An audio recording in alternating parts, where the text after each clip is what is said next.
চিকদাইরের বাঁশের জনের বাঁশ অপেক্ষা করতেছে। কথা বলেন ঠিক কিনা বলেন? চিকদাইরের কাফনের কাপড় অপেক্ষা করতেছে, কিন্তু মনে রাখবেন বাঁশ পচার আগে লাশ পচে যাবে। এত সুন্দর শরীর, এত সুন্দর শরীর, এত সুন্দর যত্ন, বাঁশ পচার আগে লাশ পচে যাবে। 3 দিন পরে নাকটা পচে যাবে, 6 দিন পরে আঙ্গুলের নখগুলো উঠে যাবে, 9 দিন পরে মাথার চুলগুলো উঠে যাবে, 10 দিন পরে পেট বাস্ট হয়ে যাবে, 70 দিন পরে হাড্ডি থেকে গোশতগুলো আলাদা হবে, 60 দিনের মাথায় অল গোশত খেয়ে হাড্ডি থেকে জোড়া জোড়া আলাদা হয়ে যাবে, 60 বছর পরে আপনার হাড্ডিও কবরও খুঁজে পাওয়া যাবে না। এত অহংকার কিসের? লা তামশি ফিল আরদি মারাহা, জমিনে অহংকার করে চলা যাবে না। ইন্নাল্লাহ লা ইউহিব্বুল মুতাকাব্বিরিন। আরে বাবা, বাঁশ পচার আগে লাশ পচে যায়, এমন কাজ করুন যেন লাশের গায়ে মাটির আঁচড় না পড়ে। কি কথা বুঝেন নাই? কথা কি বুঝে আসে নাই? বুঝার চেষ্টা করবেন কোথায় আজকে ওয়াজ করতেছি।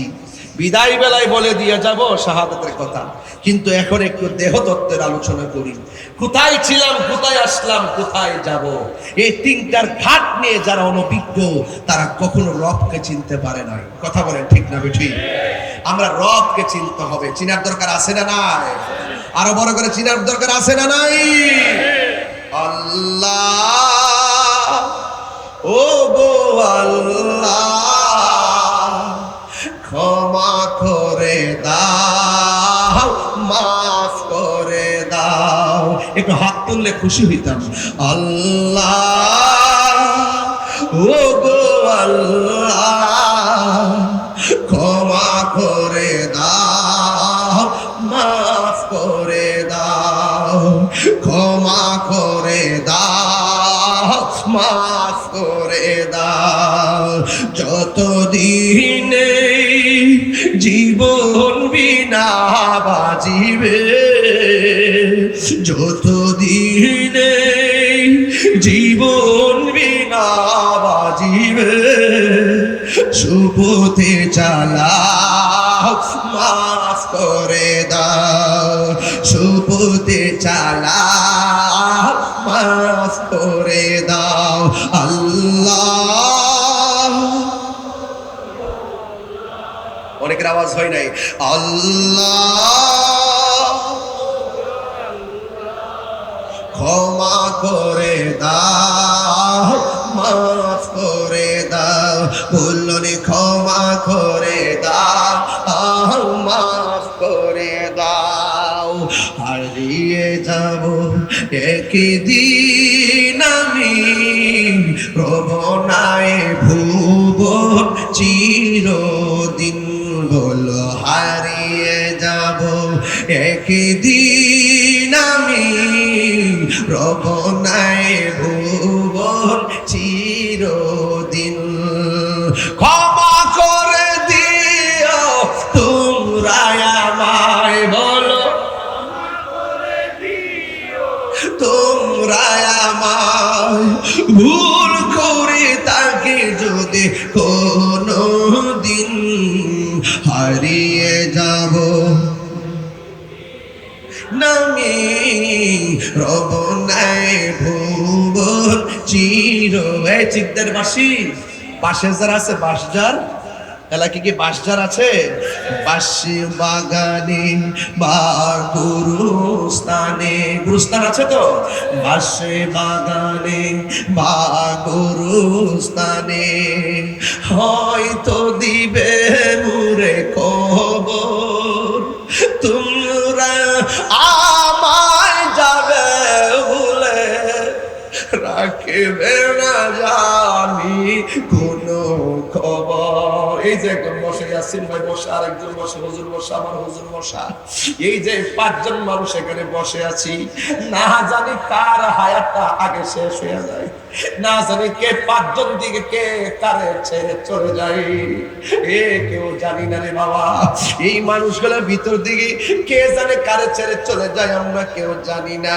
এই জন্য আমি বলতেছি, বাস করে দিও তোমরা আমার, বলো ক্ষমা করে দিও তোমরা আমার, ভুল করে থাকি যদি কোনো দিন, হারিয়ে যাব একদিন আমি, রবনায় ভুবন চিরদিন, হারিয়ে যাব একদিন আমি, রবনায় ভুবন চিরদিন।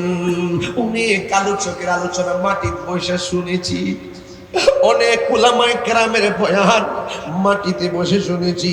আজকে 10 দিন ব্যাপী কারবালার মাহফিল সারা চট্টগ্রাম, কিন্তু অধ্যক্ষ আল্লামা জালালউদ্দিন আল কাদরি হুজুরের কথা বলি নাই। তিনি রেখে দিয়ে গেছেন সেই শাহাদাতে কারবালার মাহফিল জমিয়তুল ফালা। কথা কোনা ঠিক না বেঠিক? কত আলেমের ওয়াজ মাটিতে বসে শুনছি, এখন ওই আলেমদের মধ্যে অনেকে দুনিয়া থেকে চলে গেছে। আল্লামা হাফেজ এম এ জলিল রহমাতুল্লাহ আলাইহির কথা আমরা ভুলি নাই, মাটিতে বসে বসে ওয়াজ শুনছি। আল্লামা ওবায়দুল হক নঈম হুজুরের কথা বলি নাই, মাটিতে বসে বসে ওয়াজ শুনছি। আল্লামা নুরুল ইসলাম হাশিমি রহমাতুল্লাহ আলাইহির কথা বলি নাই, মাটিতে বসে বসে ওয়াজ শুনছি। আল্লামা গাজী আকবর রিজভী হুজুরের কথা বলি নাই, মাটিতে বসে বসে ওয়াজ শুনছি। ও বন্ধু রে, আমি ভালো কইরাই জানি, আমি তাহিরি চলে গেল এই ঠিকদারের মাহফিল বন্ধ হবে না। এই চেয়ারে আরেকজন, ভুল করে থাকি যদি কোনো দিন, হারিয়ে যাব একদিন আমি, রবনায় ভুবন চিরদিন। জোরে জোরে আল্লাহু আকবার বলা যাবে না। ওই কবরে আমার নবী বলেন, কবর কাহারো জন্য জান্নাতের বাগান, আমার কবর কাহারো জন্য জাহান্নামের গর্ত। আমার নবী বলেন, আখিরাতের প্রথম মঞ্জিল হলো কবর। এই কবরে একদিন যাওয়া লাগবে রে। ও বাবা, কবর কথা শুনলে আমার বাবা চোখের পানি ফালায় কাঁদতো, কেমনে কবরে একলা একলা থাকবো। আজকে আমরা ওয়াজ আইলাম, মুরব্বী আব্বা আপনার সাথে অনেক বন্ধু একা একা কবরে শুয়ে রয়েছে, আপনার সঙ্গে চা পান করছে, এই মুরব্বী সঙ্গীটা এখন কবরে শুয়ে রয়েছে। ওই কবর মাটি বুঝি আমরা ডাকতেছে, এ বন্ধু 1 বছর বুঝি না রে, 2 বছর বুঝি না, জনম জনম বৃষ্টি তুফান পানি, ওই কবরের ভিতরে একলা একলা পয়রা থাকবো। সুখে কিনা দুঃখে আছে কেউ জানে না। তাই তো আমার আল্লাহ রাব্বুল আলামিন বলছেন, ওয়ামা ইয়াস্তাবিল আহিয়া ওয়ালাল আমওয়াত। আল্লাহ রাব্বুল আলামিন বলেন, যারা মুর্দা যারা জিন্দা তারা এক হতে পারে না। ইন্নাল্লাহ ইউসমিউ মাইয়াশা, আল্লাহ যারা ইচ্ছা করে কবরের আযাব দেখার ক্ষমতা দান করে। এই জন্য যুবক, এই কবরের ভিতরে বছরের পর বছর আপনার দাদা পয়রা রইছে, কুরবানির গোশত খাইলেন কেমনে? দাদার কথা কি মনে হইছে না? আরে গোশত খাইছেন বালা কথা, একটা বার ঈদের দিন যায় দাদার কবরটা খারিয়া কইতেন, দাদা গো রঙের বাজার জমায়ে গেছো, আমরা খাইতেছি, তুমি কেমন আছো? আল্লাহরে যদি ডাক দেয়া বলতেন, আল্লাহ আমার দাদার কবর জান্নাত বানায় দাও, আমার দাদির কবর জান্নাত বানায় দাও, আমার নানার কবর জান্নাত বানায় দাও, আমার নানির কবর জান্নাত বানায় দাও। এটাই ছিল আমাদের মানবতার কথা। এই জন্য পৃথিবীর মানুষ চইলা গেলে কেউ খবর রাখে না, এমনকি নিজের ফুলাও খবর রাখে না। কথা কোন আর বড় করে বলেন ঠিক না বেঠি? জন্মের পর জন্ম এখানে পড়ে থাকবো, ইন্দিমিন টাইমে শত শত বছর পর পর্যন্ত পড়ে থাকবে, হাড্ডিগুলা মাটির সঙ্গে মিশে যাবে। এই জন্যই তো আমার নবী আপনার নবী বলেন, এই কবরের ভিতরে যারা বেনামাজি হইয়া কবরে ঢুকবে, এ বন্ধু কথা কিন্তু ভুলে যায় না, ইমাম হুসাইন গায়ের ভিতরে তো তীরের আঘাত লইয়া নামাজ পড়ছে। কারবালার শিক্ষার মধ্যে নামাজ আছে, কারবালার শিক্ষার মধ্যে পর্দা আছে, কারবালার শিক্ষার মধ্যে হক প্রতিষ্ঠার স্পৃহা আছে, কারবালার ঘটনার ভিতরে মুনাফিকদের বিরুদ্ধে জিহাদের অনুপ্রেরণা আছে। ওই কারবালার জমিনে তীরের আঘাত লইয়া, বল্লমের আঘাত লইয়া ইমাম হুসাইন নামাজ আদায় করেছে। এই জন্য যুবক আমার কারবালার মাহফিল সাজাইলেন কিন্তু নামাজ পড়লেন না। এই মাহফিল সাজাইয়া লাভ নাই, এই মাহফিল সাজাইয়া লাভ নাই। 5 ওয়াক্ত নামাজ পড়া লাগবে। ইমাম হুসাইন বল্লমের তীরের আঘাত লইয়া তিনি নামাজ পড়েছেন। কথা কোন ঠিক কিনা? জানে আলম রেজা গজল গাইছে, মজা লাগছে, অনেক বড় শান্তি লাগছে। এই জন্য কারবালার চেতনা হলো নামাজ, কারবালার চেতনা হলো হকের কথা বলা, কারবালার চেতনা হলো বাতিলের কাছে মাথা নত না করা, কারবালার ঘটনা হলো পর্দা করা। এই জন্য বন্ধু আমার নবী আপনার নবী রাহমাতুল আলামিন বলেছেন, যারা বেনামাজি হবে তারা কবরে যাওয়ার পরে তাদের জন্য 3টা শাস্তি অবধারিত। এই 1 নম্বর শাস্তি কি? এই 1 নম্বর শাস্তি হলো কবরের ডান পাশের মাটি এক প্রান্তে যাবে, বাম পাশের মাটি আরেক প্রান্তে যাবে। 2 পাশের মাটি তোমারে এমন জোরে একটা চাপা মারবে গো, এই চাপার কারণে ডান পাশের হাড্ডিগুলো বাম পাশের হাড্ডির ভিতরে ঢুকে যাবে, বাম পাশের হাড্ডিগুলো ডান পাশের হাড্ডির ভিতরে ঢুকে যাবে।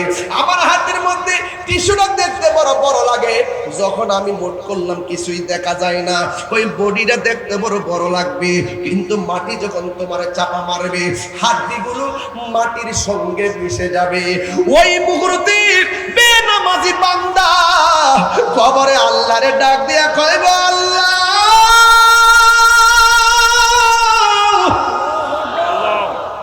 ও আল্লাহ, বেনামাজি হইয়া কবরে আসলে যদি এত আযাব হইতো, দুনিয়াতে কোনদিন নামাজ ছাড়তাম না। ও আল্লাহ আবার দুনিয়াতে পাঠাও, আমরা নামাজ ছাড়তাম না, ফরজ ছাড়তাম না, সুন্নত ছাড়তাম না। আল্লাহ গো আবার পাঠাও।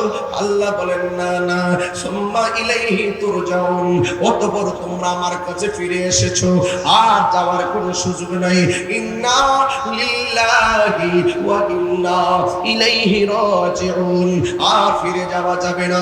এখন তোমরা আর দুনিয়ায় যাওয়া যাবে না। জীবনের পরে মৃত্যু দিলে, মৃত্যুর পরে আবার যখন জীবন দিব, এরপর আর কোনো মরণ নাই। এরপরে জীবনটাকে দুনিয়া বলে না, কি বলে? এরপরে জীবনটাকে আখিরাত বলে। কথা কোন ঠিক না ঠিক? হ্যাঁ বন্ধু, বেনামাজি হইয়া কবর গেলে মাটি তোমার এমন ভাবে চাপা মারবো।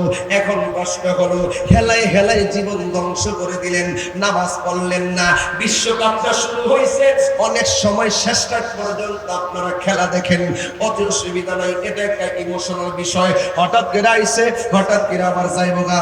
আমি ফতুয়া টতুয়া দেই না, কারণ ম্যাক্সিমাম হুজুররা ওয়াজের ভিতরে কয় খেলা দেখা হারাম, খেলা দেখেন না। লাস্টে খবর নিয়ে দেখা যায় তিনি বাসায় যায় খেলা দেখেন। এমন ফতোয়া যে আমি করি না, মনে মনে একটা ধারণা করে ছাত্র জীবন দিকে কাউরে না কোনো দলকে সাপোর্ট করে। ওয়াজের মাঠে এসে কি করে জানেননি, এত পতাকা দিয়া কি হবে, তোমরা এত পতাকা উড়াও কেন? আরে বাবা, এটা হঠাৎ করে আইছে, হঠাৎ করে যাইব। কথা হইলে একটাই, ঝগড়া করা যাবে না, মারামারি করা যাবে না, খেলা কেন্দ্র করে জুয়ারি খেলা যাবে না, খেলা কেন্দ্র করে শেষ রাইতে মাদক খাওয়া যাবে না।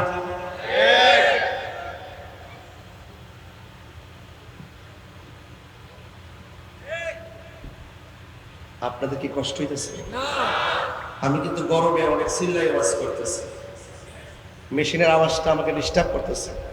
এই জন্য আমি কোনো দম দিই না, ঠান্ডা মাথায় বুঝাই বুঝাই কথা বলতাম। দেখলাম যে কথাটা বন্ধ হয়ে গেলে আওয়াজটা কানে আসে, এই জন্য আমি ঠেল্লা শুধু চিল্লাইতেছি, যাতে শুধু মাইকের আওয়াজটা আমার কানে আসে, আপনাদের কানে যা, আর এর ফাঁকে যেন মেশিনের আওয়াজটা না শোনা যায়। কথা কোন ঠিক না বেঠিক? এই জন্য আমি যে ফাঁকে একটা কথা বললাম, এই বাবা আত্মজাগরণ থাকো, এমন অনেক তথ্য পাওয়া যায়। ফুলাফান গভীর রজনী যে পুষ্করির পারে যায় গাঞ্জা খায়, বাবা খায়, ইয়াবা খায়, ফেঞ্চি খায়। ইদানিং একটা জিনিস খুব ভালো লাগতেছে। এতদিন দেখছি সেনাবাহিনী ধীরে ধীরে বাড়ি দিয়া দিয়া ড্যান্স দেওয়া, এখন দেখতেছি পুলিশও গাঞ্জির টেরে ধীরে ধীরে ড্যান্স দেওয়াইতেছে। তারা বাইরা অকরে বাবা ইয়াবা ফেঞ্চি রেঞ্চি যারা খাইব এরা সুন্দর করে একবারে ইচ্ছা মতো বাইরে নিয়ে পুরা সালাম দিয়ে দিবেন। কথা কর না কেন গেল আর কথা কর না কেন, ঠিক না বেঠে? বাবার কারণে ইয়াবার কারণে ফেঞ্চির কারণে সমাজের যুবক অধঃপতনে চলে যাচ্ছে। এমন অনেক যুবক আছে নেশার টাকা না পাইয়া নিজের বাবারে পর্যন্ত আঘাত করে, নেশার টাকা না পাইয়া নিজের স্ত্রীকে আঘাত করে। নেশা করতে করতে মাথায় এত পচে যায়, মাথায় এত বিলুপ্ত হয়ে গেছে, বিবেকের উপরে এমন কুকুরে প্রস্রাব করেছে যেই কারণে তার স্ত্রীকে গলার টিপে মেরে ফেলে, একমাত্র নেশায় আসক্ত হওয়ার কারণে।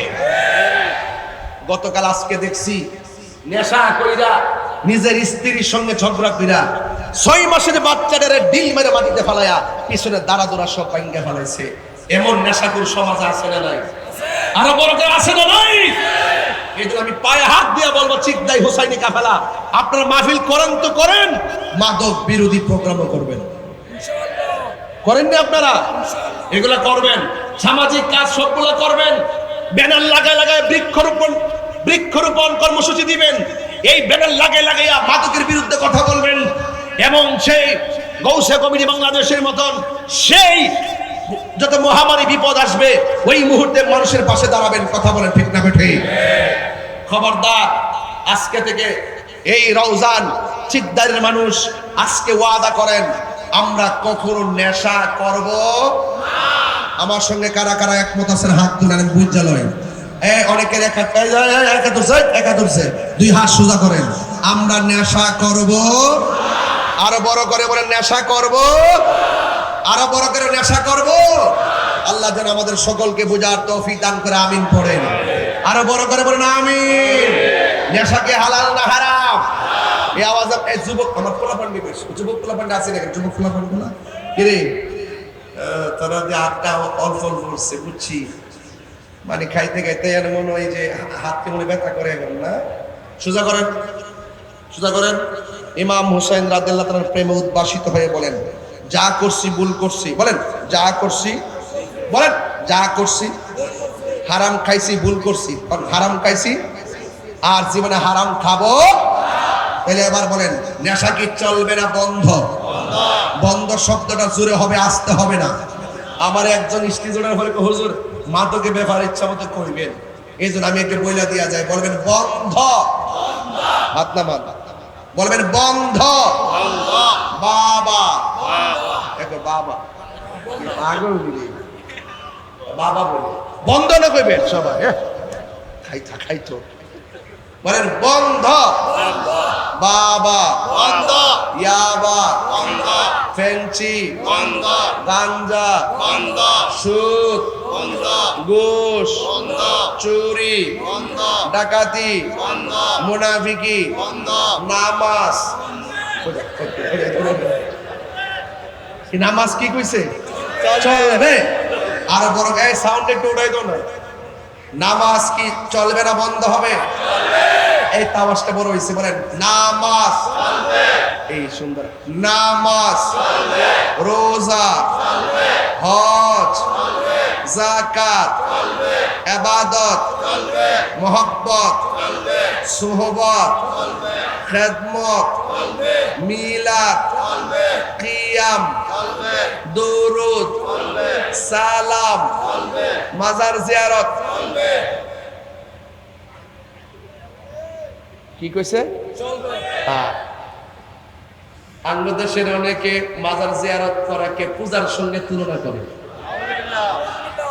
আসেনি এমন মৌলবী? দান মাজারের মধ্যে গরু নিয়ে গেলে কইটা হারাম, মাজারের দান বাক্স দিলে টিয়া দিলে হারাম, জিয়ারত করলে পূজা। এই লজ্জাস্কর ব্যক্তিগুলো আবার মাজারের দান বাক্সের টাকা খাইবার লাগে পাগল। যারা সারা জীবন বলছে মাজারে যাওয়া হারাম, বেদাত, মানত করা হারাম, দান করা হারাম, মাজারে দান না করে মাদ্রাসায় দেন, এইগুলা কইতো, এখন ওরাই আবার চলে বলে কৌশলে মাজারের টাকা খাইবার লাগে ষড়যন্ত্র শুরু করছে। দান বাক্সের টাকা বড় আরাম লাগে, আর মাজার যাও ভাঙবার লাগা। মাজার যখন ভাঙ্গে তখন তোমরা কোথায় থাকো? মাজার ভাঙচুরের সময় চুপ থাকো, আর মাজারের দান বাক্স টাকা খাওয়ার জন্য পাগল হয়ে গেছো। তোমাদের মতো নির্লজ্জ বেহায়া এই দুনিয়াতে আর কেউ নাই। কথা বলো ঠিক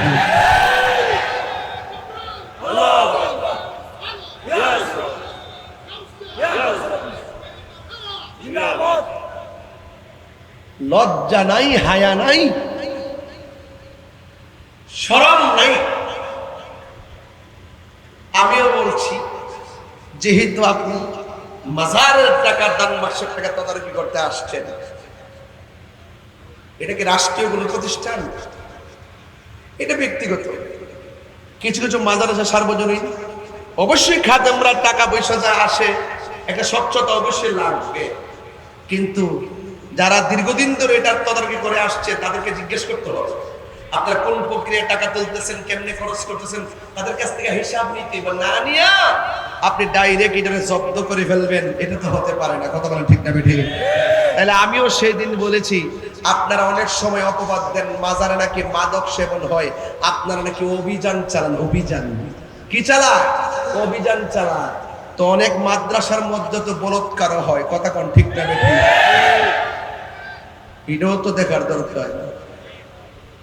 অনেক মাদ্রাসা নাম দিছে 3 তলা বিল্ডিং এ 2টা রুম দিয়ে মাদ্রাসা দিয়ে দেশ বিদেশ থেকে লক্ষ লক্ষ টাকা কালেকশন করতেছে, মানবতার সংগঠনের নামে অনেক কোটি কোটি টাকা আনতেছে। এইগুলোর হিসাব হতে তলব করার দরকার আছে। কথা কোন ঠিক না বেঠিক? আপনি মাজারের প্রতি এত আগ্রহ কি লেগে আপনি কারে খুশি করার জন্য এই পদক্ষেপ নিয়ে ফাটাকেষ্ট শাস্তে চাইছেন? আমরা কিন্তু সবই বুঝি, তবে এই দেশে তরিকা পন্থীরা কিন্তু মানে দুর্বল না, ভদ্র। ভদ্রতাকে কখনো দুর্বলতা মনে করবেন না। আমি চাই অন্যায়কে অন্যায় বলতে হবে, ন্যায়কে ন্যায় বলতে হবে। কথা কোন ঠিক না বেঠিক? মাজারের মধ্যে যদি কেউ মাদক সেবন করে, এটা কি আল্লাহর ওলির দোষ? এটা কি মাজারওয়ালার দোষ? মসজিদে জুতা চুরি হয় কি হয় না? এলে কি মসজিদ ভেঙে লাইবেন? হ্যাঁ, কারে কি বুঝেন আপনারা? এই জন্য সৃষ্টি লগ্নের শুরু থেকেই আল্লাহর ওলিদের বিরুদ্ধে, হকের বিরুদ্ধে এক সিনক শক্তি ছিল। এগুলোর কারণে সমাজের সব কাজ করা যায় না।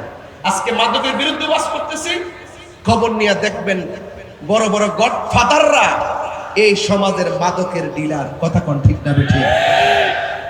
অন প্রশাসনকে বলবো, আপনি এলাকা পাড়া মহল্লার কোন ছেলে মাদক খায় তারে ধরতে আসছেন, অথচ আপনাদের তদারকি করতে হবে সমাজের ভিতরে কিন্তু বড় বড় নেতা আছে যারা মাদকের সাথে সম্পর্ক, যারা ডিলার বিভিন্ন জায়গায় ট্রান্সফার করে এই মাদক ছড়াই দিচ্ছে, সেই জায়গাটাকেও কিন্তু ধরতে হবে।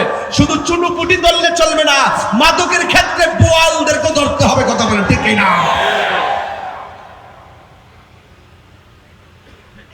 যে খুন করছে তারা ধরছি, তারা পাঠাইছে কেন তারা ধরে, কে তাকে খুনের জন্য উদ্বুদ্ধ করলো তাকেও ধরতে হবে। কথা বলেন ঠিক কিনা? যদি এইভাবে আমরা না ধরি তাহলে কিন্তু আমরা সমাজের সভ্যতা ফিরে আনতে পারবো না। এই জন্য আপনারা বলেন মাদক কি চলবে? বলেন না, মাদক কি চলবে? আপনার সন্তান, অনেক সময় দেখা যায় যদি আমরা কোনো সন্তানকে মাদক সেবন করে মর্মে প্রমাণ পেয়েও যদি কিছু করতে চায়, দেখা গেল ওই যে সন্তান মাদক খায় তার বাবা এসে আমাদের বিরুদ্ধে অ্যাকশন নেওয়ার চেষ্টা করে। আমি ওই বাবাকে বলবো, আপনার সন্তান বাবা খাক, আমার কোনো আপত্তি নাই, আপনার সন্তানকে নিয়ে বিলের পারে চলে যান। আপনার সন্তানের কারণে সমাজ ধ্বংস হয়ে যাবে, সমাজ এই অন্যায় মেনে নিবে না। কথা বলেন ঠিক কিনা? এই জন্য আপনার সন্তান কার সঙ্গে মিশতেছে, কোথায় গিয়ে নেশা করতেছে, রাত্রে কয়টায় ঘরে ফিরতেছে, রাত্রেবেলা কয়টার সময় ঘুমাইতেছে, এই খবর আমরা নিতে পারবো না। এই খবর আপনি অভিভাবক হিসাবে আপনাকে নিতে হবে। কথা বলেন ঠিক কিনা? এই জন্য যেহেতু একদিন আমরা চলে যাব, অন্ধকার কবরে যেহেতু চলেই যাব, এই নেশা টেশা করে যাওয়া যাবে না। হারাম হারাম কখনো আরাম হতে পারে না। কথা বলেন ঠিক কিনা? এই জন্য আমি প্রায় মাহফিলের মধ্যে বলি, আজকে সমাজ অধঃপতনের মূল হলো দায়িত্বহীন লোকদেরকে দায়িত্ব দেওয়া। কথা সঠিক কিনা বলেন? দায়িত্বহীন লোককে আমরা তো এখন দায়িত্ব জোরে নিতে না পারলে টাকার জোরে হইলে দায়িত্ব নেওয়া যায়। মসজিদের সভাপতি বানাইবেন, দেখবেন টাকাওয়ালা। মাদ্রাসার সভাপতি বানাবেন, দেখবেন টাকাওয়ালা। সমাজের নেতা বানাবেন, দেখবেন টাকাওয়ালা। দেখবেন যার টাকা আছে তার কদর বেশি আছে। কথা বলেন ঠিক না বেঠিক? এই টাকার কারণে বহুত হারামখোরদেরকে সমাজের নেতা হিসেবে আমাদের মানতে বাধ্য হয়। কথা বলেন ঠিক না বেঠিক? এই জন্য টাকা নয়, নীতি, নেতার নীতিকে প্রাধান্য দিতে হবে। যেই নেতার মধ্যে নীতি থাকবে সেই হলো আদর্শ নেতা। যেই নেতার নীতি ঠিক থাকবে না সেই নেতার নীতি নয় এটা। সেই নেতার, যেই নেতার নীতি থাকবে না সেই নেতাকে কখনো আমরা সমাজে প্রমোট করতে পারি না। কথা বলেন ঠিক কিনা? হালালকে হালাল বলতে হবে, হারামকে হারাম বলতে হবে। আর বিদায় বেলায় শুধু একটা কথাই বলতে চাই, মা বাবার মনে কখনো কষ্ট দেওয়া যাবে না। কারা কারা একমত হাত তোলেন? হাত সোজা করা লাগবে। নারে তাকবীর, নারে রিসালাত, নারে রিসালাত, নারে হায়দারি। আহলুস সুন্নাতি ওয়াল জামাত বলেন, আহলুস সুন্নাতি ওয়াল জামাত। আমার যুবক ভাইরা, এই জন্য আপনাদেরকে অনুরোধ করব, আমরা আজকে থেকে ওয়াদা করুন, আমরা মা বাবার মনে কষ্ট দিব না। কবর যেহেতু যেতে হবে, আমরা নামাজ ছাড়বো না, আহলে বাইতের বিরুদ্ধে কথা বলবো না। কথা বলেন ঠিক না বেঠিক? আমার এই মাত্র একটা অনুরোধ করেছেন একটি ভান্ডারি কালাম গাওয়ার জন্য। আসলে আমি তো এখন সময়টা তো এমন একটা সময়, অনেক গরম, এরপরে এসে তাড়াহুড়া করে অনেকগুলা কথা বলে ফেলেছি। কথাই একটাই, আরো 2 ঘন্টা ওয়াজ করলে একই কথাই বলবো। আহলে বাইত রাসূল সাল্লাল্লাহু আলাইহি সাল্লামের বিরুদ্ধে যাওয়া যাবে না, মা বাবার মনে কষ্ট দেওয়া যাবে না। মদিনার গোলামি আমায় দে ও মুর্শিদি নূরে, মদিনার গোলামি আমায় দে, মদিনার গোলামি আমায় দে। হে হযরত কেবলা, মদিনার গোলামি আমায় দে। টাকা চাই না, পয়সা চাই না, হীরা মানিক মুক্তা চাই না। টাকা চাই না, পয়সা চাই না, টাকা চাই না, পয়সা চাই না, হীরা মানিক মুক্তা চাই না। ভাঙ্গা কপালে জোড়া লাগাই দে ও মুর্শিদ কেবলা, মদিনার গোলামি আমায় দে, মদিনার গোলামি আমায় দে ও হযরত কেবলা, মদিনার গোলামি আমায় দে। ওরে গোলামি মুস্তাফা যারা সঠিক মানি পেল তারা, গোলামি মুস্তাফা গোলামে মুস্তাফা যারা সঠিক ঈমান পেল তারা, ওই মানি নসিব কইরা দে ও হযরত কেবলা, মদিনার গোলামি আমায় দে, মদিনার গোলামি আমায় দে ও হযরত কেবলা, মদিনার গোলামি আমায় দে। সবাই ভক্ত মুরিদ আশিকরা কত আশা নিয়ে আসে তারা, ভক্ত মুরিদ আশিকরা কত আশা নিয়ে আসে তারা। আরে সবার আশা পূরণ কইরা দে ও হযরত কেবলা, মদিনার গোলামি আমায় দে, মদিনার গোলামি আমায় দে ও হযরত কেবলা, মদিনার গোলামি আমায় দে।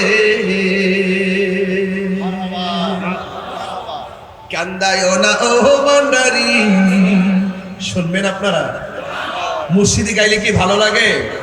আজকে তো বিষয়টা ধরেছিলাম মানবিক, একটু সাউন্ডটা কোন একটু তুলতে পারে মারহাবা বলেন কান্দায়ো না ও ভান্ডারি বুকে নাওয়া মায় কান্দায়ো না ও ভান্ডারি বুকে নাওয়া মায় কিছু চাই না শুধু মাত্র তোমায় আমি চাই কিছু চাই না শুধু মাত্র তোমায় আমি চাই কান্দায়ো না ও ভান্ডারি বুকে নাওয়া মায় কান্দায়ো না ও ভান্ডারি বুকে নাওয়া মায় কিছু চাই না শুধু মাত্র তোমায় আমি চাই কিছু চাই না শুধু মাত্র তোমায় আমি চাই তুমি যদি আমার হও দেব উপহার দয়াল জীবনটাই আমার জীবনটাই আমার তুমি যদি আমার হও দেব উপহার দয়াল জীবনটাই আমার দয়াল জীবনটাই আমার তুমি বললে চলে যাব তুমি বললে চলে যাব সেটাই না সেটাই কিছু চাই না শুধু মাত্র তোমায় আমি চাই কিছু চাই না শুধু মাত্র তোমায় আমি চাই কান্দায়ো না ও ভান্ডারি কান্দায়ো না ও ভান্ডারি বুকে নাওয়া মায় কিছু চাই না শুধু মাত্র তোমায় আমি চাই কিছু চাই না শুধু মাত্র তোমায় আমি চাই সকলে বলে আলহামদুলিল্লাহ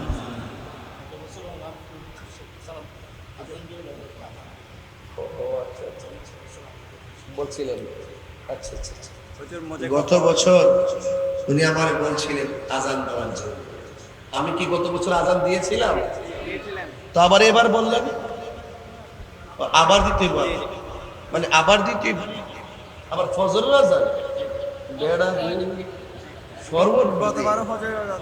রাত্রে মাঝে একটাতে ফজর আজান দিতে এলাকার মানুষের ঘুম ভেঙে গেলে কি জবাব দিব বলেন আল্লাহু আকবার জোরে বলেন আচ্ছা ঠিক আছে এক পাগলা বলতেছেন মুঝে কুফাওয়ালা বলার জন্য কষ্ট হবে আপনাদের মুঝে কুফাওয়ালা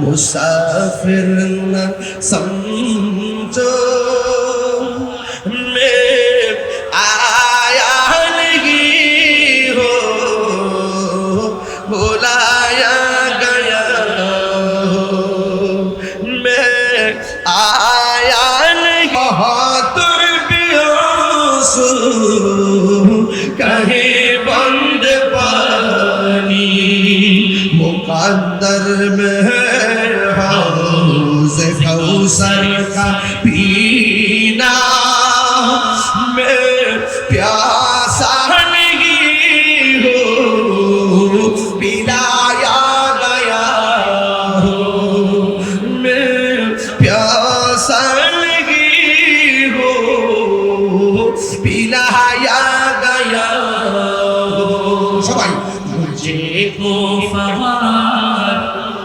मुसाफिर न समझो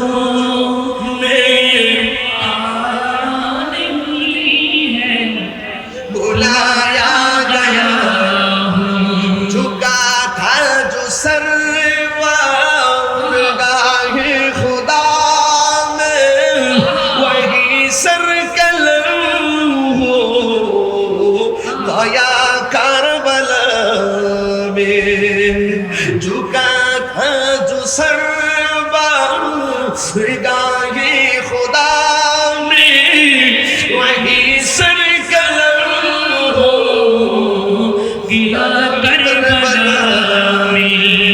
शहादत की मंजिल को पाया है मैंने शहादत की मंजिल को पाया आया है मेरे में मुर्दा नहीं हो जिलाया गया हो। এবার শুনি আপনাদের আওয়াজটা মুঝে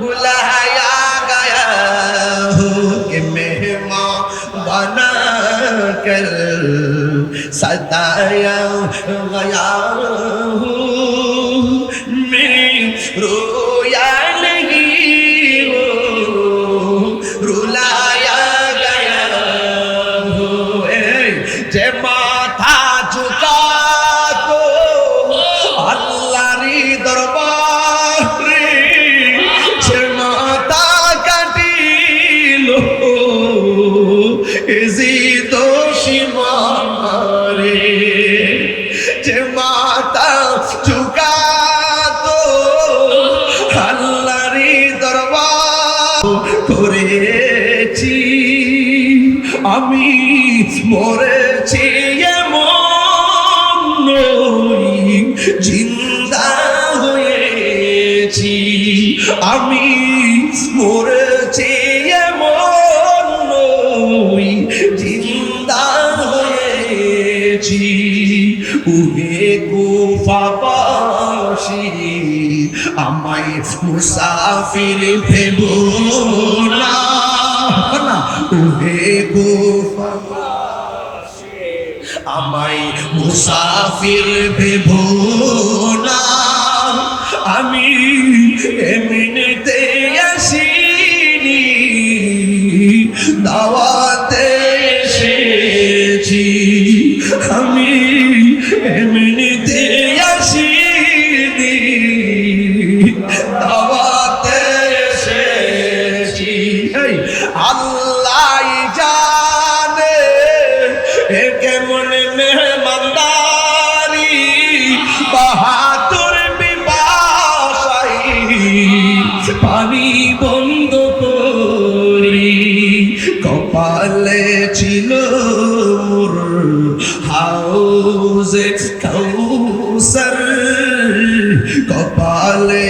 ছিল মোর হাউজে কাউসার আমি তৃষ্ণার তো নই বানানো হয়েছি আমি মরেছি এমন নই জিন্দা হয়েছি আমি কাঁদিতে আসিনি কাঁদানো হয়েছি আমি এমনিতে আসিনি দাওয়াতে এসেছি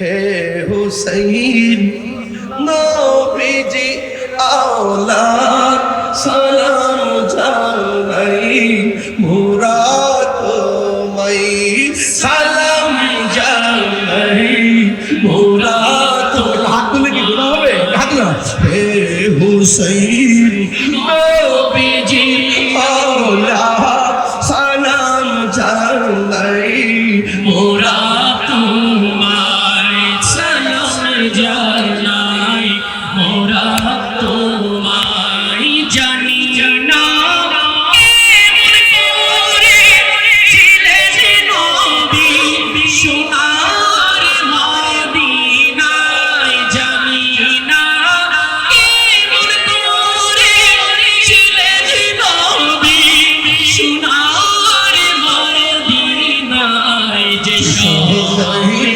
হুসাইনের দল হুসাইনের দলে তালো আর চালে হুসাইন নবীজির আওলাদ সালাম জানাই মোরা তোমায় সালাম জানাই মোরা মাথায় বুলিয়ে ঘুম পাড়াতেন আম্মা ফাতেমা যে মাতায় হাত বুলিয়ে ঘুম পাড়াতেন আম্মা ফাতেমা যে মাতায় হাত বুলিয়ে ঘুম পাড়াতেন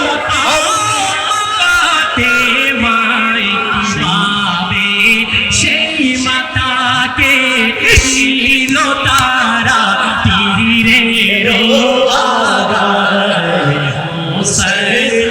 নবীজির সালাম জানাই মোরা তোমায় সালাম জানাই মোরা তোমায় জানি না কেমন করে চিরেন নবী সোনার মদিনায় জানি না কেমন করে চিরেন নবী সোনার মদিনায় যে সময় হুসাইনের গলায় এজিদের দল তলোয়ার চালায় হে হুসাইন নবীজির আওলাদ সালাম জানাই মোরা তোমায় মাথায় যে গলায় চুমুকেতে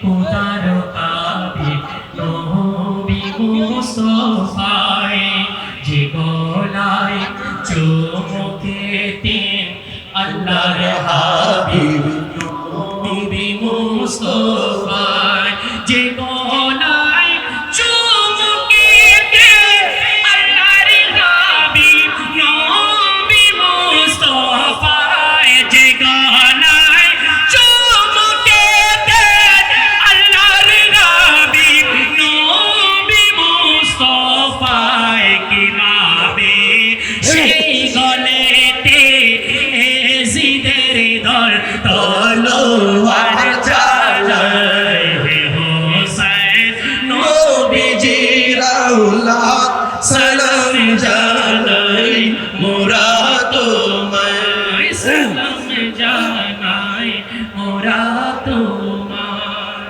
আল্লাহু আকবার আল্লাহু আকবার শান্তি লাগছে এই শান্তি লাগছে আমরা কি এজিদি না হুসাইনি আরো বড় করে এজিদি না হুসাইনি জান দিব কিন্তু ঈমান যা আল হক ওয়া যাহাকাল বাতিল ইন্নাল বাতিলা কানা যাহুকা আমরা অন্যায়ের কাছে কখনো মাথা নত করব আল্লাহ আমাদের সকলকে বোঝার তৌফিক দান করুন আমিন পড়াই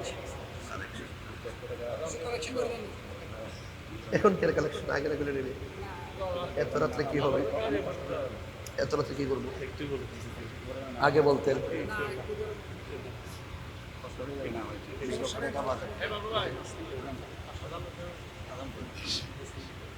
তারপর কাছে নাকি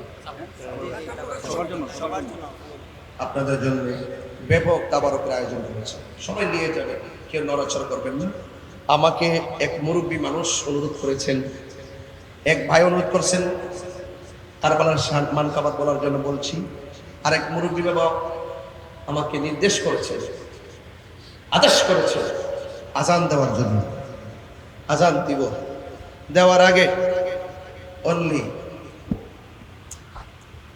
আপনারা 7.5 মিনিট সময় আমার দিতে হবে কয় মিনিট 7.5 মিনিট এই 7.5 মিনিটের ভিতরে আপনারা দ্রুত আরেকবার জানাই দিনের গতবার যখন আমি এসেছি যথেষ্ট রেসপন্স করেছেন এবং অত্যন্ত উদারতা আন্তরিকতার ভিত্তিতে একটি ধর্মীয় প্রোগ্রাম বাস্তবায়নের জন্য প্রশাসন রাউজানের প্রশাসন অনেক সার্বিক সহযোগিতা করছেন ওনাদেরকে ধন্যবাদ জানাই ইলেকট্রিক মিডিয়া প্রিন্ট মিডিয়া যাদের কল্যাণে আমাদের চিকদারের মাহফিল গতবারও দেখেছি প্রায় লক্ষ লক্ষ না কোটি ছাড়িয়ে গেছে এই চিকদারের মাহফিল আপনাদের মিডিয়ার কল্যাণে আমি তাদেরকে আমার পক্ষ থেকে মোবারকবাদ জানাই এটা আহলে বাইত রাসূল সাল্লাল্লাহু আলাইহি ওয়াসাল্লাম ও শুহাদে কারবালা মাহফিল সারা চট্টগ্রাম জুড়ে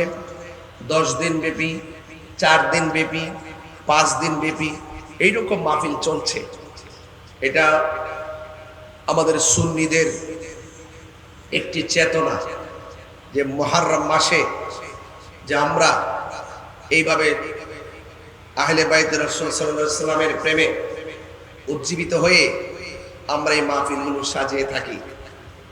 আমি চিকদাইরের হুসাইনি কাফেলাকে ধন্যবাদ জানাই। দেশ এবং প্রবাস থেকে এই মাহফিলটার শোভাবর্ধনের জন্য তারা জানে, মালে, টাকা পয়সায় মানে খুবই গুরুত্বের সাথে তারা অংশগ্রহণ করে থাকে। আজকের এই মাহফিল আপনারা যারা এখানে এসেছেন, আপনাদের খেদমতে আমার আরজ থাকবে ধৈর্য এবং মনোযোগের সাথে আজকের আলোচনাকে শুনবেন। আল্লাহ পাক রব্বুল আলামিন যেন আমাদের সকলকে আমল করার তৌফিক দান করে। সকলে বলুন আমিন। আমিন। আমার ভাইয়েরা, আমি আপনাদের খেদমতে আবারও বলতে চাই, জ্বলন্ত আমরা হাতে রাখতে যেমন কঠিন, তার চাইতে বেশি কষ্ট হলো ঈমান রাখতে। হাদিস শরীফে আছে, সকালবেলা ঈমান নিয়ে বের হবে, সন্ধ্যাবেলা কোনো না কোনো কারণে বেঈমান হয়ে ঘরে ঢুকবে। কোন ফাঁকে ঈমান চলে গেছে টের পাবে না। রাতের বেলা ঈমান নিয়ে ঘুমাবে, সকালবেলা বের হলো ঈমান চলে গেছে। কোন ফাঁকে যে ঈমান চলে যায় কেউ বলতে পারে না। এই জন্য ঈমান বড় একটি সম্পদ, এটাকে পাহারা দিয়ে রাখতে হবে। আমরা যারা এখানে এসেছি, আমাদের চেহারাটা জীর্ণ শীর্ণ হতে পারে, কালো হতে পারে, বডিটা চিকন হতে পারে, আমরা আর্থিকভাবে দুর্বল হতে পারি, ঘরটা আমাদের ভাঙ্গা থাকতে পারে, কিন্তু আমাদের অন্তরে বুক ভরা আহলে বাইতের মহব্বত আছে। কথা কি সঠিক কিনা বলেন? তাইলে আমরা যাদের অন্তরে আহলে বাইত রাসূল সাল্লাল্লাহু তাআলা আলাইহি ওয়াসাল্লামের মহব্বত থাকবে, আপনি লিখে রাখেন আল্লাহর হাবিব সাল্লাল্লাহু আলাইহি ওয়াসাল্লাম আপনাদের প্রতি, আমাদের প্রতি রাজি এবং খুশি হয়ে যাবে। আরো বড় করে বলুন না সুবহানাল্লাহ। এই জবান কার জন্য রেখেছেন? আর আওয়াজ করে বলেন সুবহানাল্লাহ। ভাইয়েরা আমার, আমি আপনাদের সামনে যতটুকু আলোচনা করব, আমার আলোচনাটাকে ঘটনা বলে উড়িয়ে দিবেন না, চেতনা হিসেবে হৃদয়ে ধারণ করবেন। কিছু কিছু বিষয় আছে, শুনলেন, একটু টেস্ট পেলেন, আগামীকাল ভুলে গেলে অসুবিধা নেই। কিছু কিছু বিষয় আছে ভোলা যায় না, এটা ধরে রাখতে হয়। এর মধ্যে একটা হলো আহলে বাইতের মহব্বত। কথা বলেন ঠিক কিনা? এক সেকেন্ডের জন্য যদি কেউ বলে আমরা আহলে বাইত রাসূল সাল্লাল্লাহু আলাইহি সাল্লামকে ভালোবাসি না, তাইলে মনে রাখবেন আপনার ঈমান ফাতরার জন্য এটাই যথেষ্ট। এজন্য আহলে বাইত রাসূল সাল্লাল্লাহু আলাইহি সাল্লাম যাদেরকে ভালোবাসা শুধু ঈমান নয়, ঈমানের অবিচ্ছেদ্য অংশ, ঈমানের অবিচ্ছেদ্য অংশ। আমার ভাইয়েরা, আমি আপনাদের সামনে হাদিস মুবারক এবং কোরআনের নিরিখে কিছু কথা বলে বিদায় হয়ে যাবে। এই মাহফিল এমনও হতে পারে কাহারও জন্য জীবনের শেষ মাহফিল। আমাদের সামনে মৃত্যু আছে, এটা যেমন সত্য, মৃত্যুর পরে কবর দেওয়া হবে, এটাও সত্য। সেখানে কোটি কোটি বছর পরে থাকতে হবে, এটা যেমন সত্য। একদিন উলঙ্গ অবস্থায় হাসর মাঠে উঠতে হবে, এটাও সত্য। আর পাপ পুণ্যের হিসাব মহান রব্বে করিম হাসর ময়দানে গ্রহণ করবেন, এটাই সত্য। মিজানের পাল্লা ওজন হবে, এটা যেমন সত্য। আপনি জাহান্নামের উপরে নির্মিত পুল সিরাতটা অতিক্রম করবেন, এটাও সত্য।